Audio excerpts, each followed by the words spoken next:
Hey everyone, this is Gina from the House of White. I'm going to be revamping this YouTube channel that used to be part of my blog for the, not the House of White, Beauty from Ashes. But today I want to talk to you about the Huckleberry Jam Saga. And this right here is my huckleberries, that I'm going to be making jam out of. This I bought at a farm stand, a local farm stand. This package right here, half a gallon of huckleberries, was $40. Why, you ask, I spent $40 on huckleberries that someone else picked at a farm stand here in Idaho, Eagle?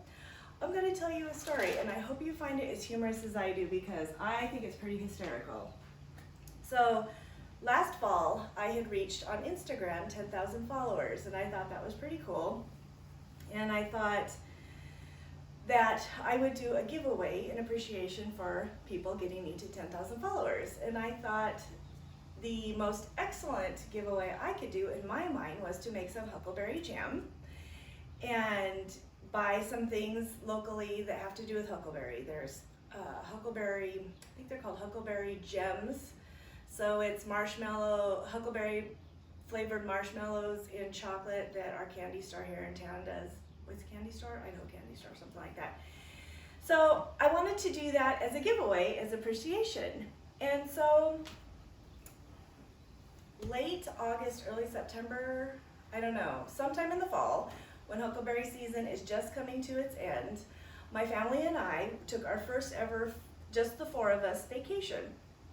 And in the mountains of Idaho, in Donnelly, to be precise, where there are huckleberry bushes everywhere, and it's fantastic because you can sit there and while you're picking them, you can eat them, 3 for the bucket, 1 for me, 4 for the bucket, 2 for me.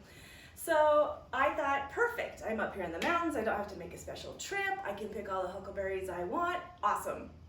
So we get up to the cabin we had rented, and of course the property behind it, immediately behind it, was flush with huckleberry bushes. Perfect.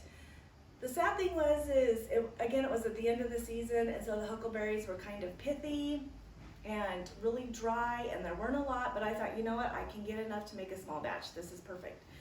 So one day, I get up early in the morning when it's not so hot. I don my tennis shoes. Thank God, they weren't my flip-flops. Don my tennis shoes, my jeans, a t-shirt, and my glasses. My bucket, and we go out to the hill behind the house. The mountains in Idaho, very few flat places unless it's a meadow. So the cabin that we rented was flat, and then behind it, kind of went up like this, like the mountains. I'm up here. The house is down here. The cabin, well, it really wasn't a cabin. It was a really nice house in the woods, so the cabin was down here.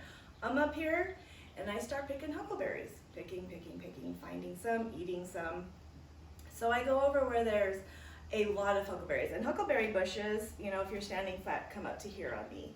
And they're pretty densely packed. So you've got the trees, densely packed huckleberries, and you've got shrubs and other plants. So I'm picking away, and I go down into this hollow, and I'm standing here, picking away. And again, I've got vegetation all around me, so I don't really know what is behind me.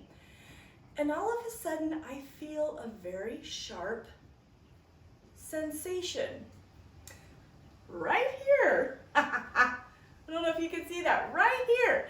And I whip around and I think, oh my gosh, a wild rose bush a thorn has got me. That's really weird. And at the same time, I feel the same thing here, and I'm thinking, oh my gosh, what's going on? And then 2 more right here. And I whip around, and I'm going, oh my gosh, what is attacking me? And I look here, and there is a ground, not hornet, a ground yellow jacket is right here. And it dawns on me, oh my gosh, I'm standing on a ground yellow jacket nest, because they like to have their nests in the ground sometimes. And I look up, and all of a sudden, there is this swarming around me. Back to the huckleberry picking bit. I have covered the bottom of my bucket, so there's about that many huckleberries in my bucket. But the fight or flight sensation kind of took over, and you can't really fight critters that are that big, so flight totally kicked in. I turn around, and again, densely packed forest. There were 2 trees that were standing about this far apart. Okay, you see what I'm going for? I bolt that way. The house is right here. I bolt through the trees, and I'm like envisioning myself as being a gazelle at this point in time because I got to get away from the bees. So I jump up out of the little indentation in the ground through the trees. I trip because I am severely out of shape and my legs have forgotten how to run. So I trip, and half of my bucket full of huckleberries goes flying this way, and I take off running down the path that is not flat. Oh, no, it is down. It is an incline. Decline? Incline. It's going down. So I start running. Now remember, out of shape, I start running, and my brain says, what are we running from? You know, they're back there. You need to calm down. And so I kind of slow down, and I look around. There are still those yellow jackets coming after me.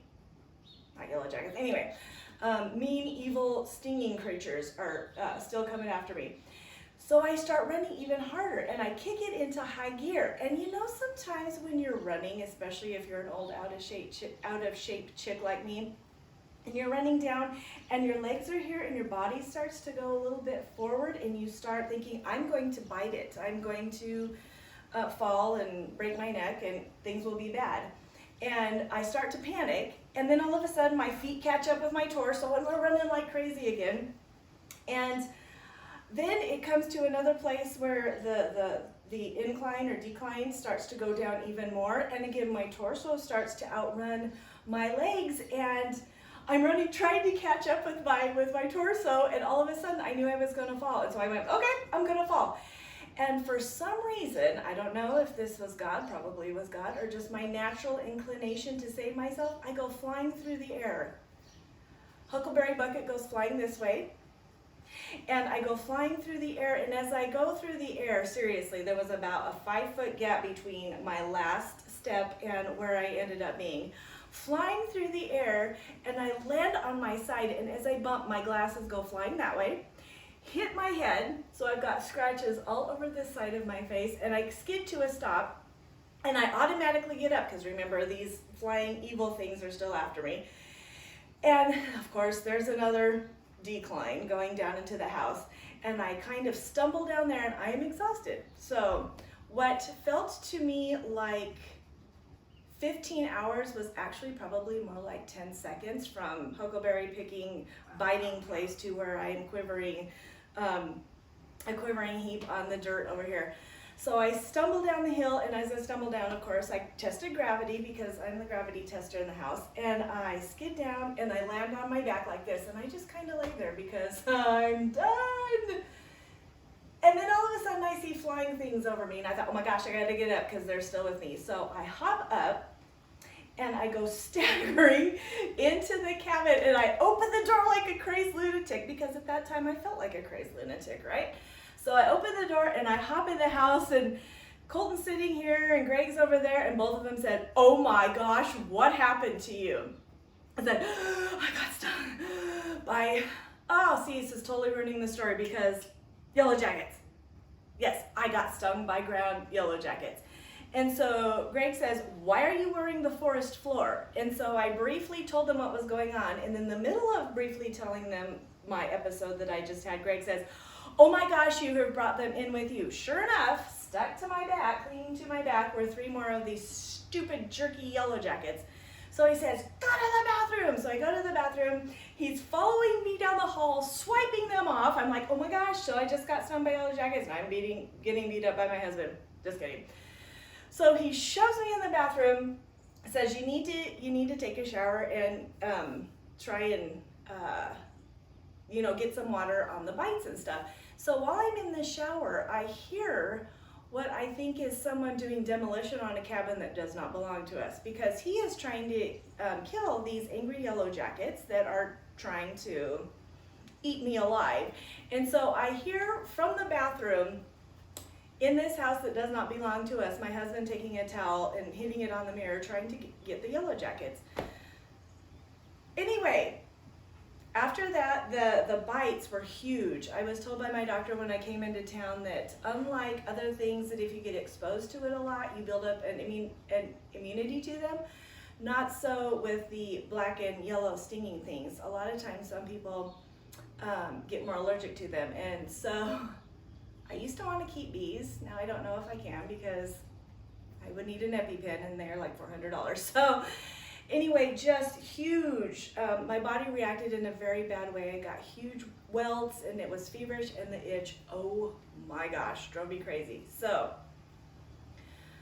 when I make the huckleberry jam and offer it up as a giveaway in thank you to the 10,000 followers, you now know the story of the huckleberry jam expedition and adventure that I had in a thank you to you.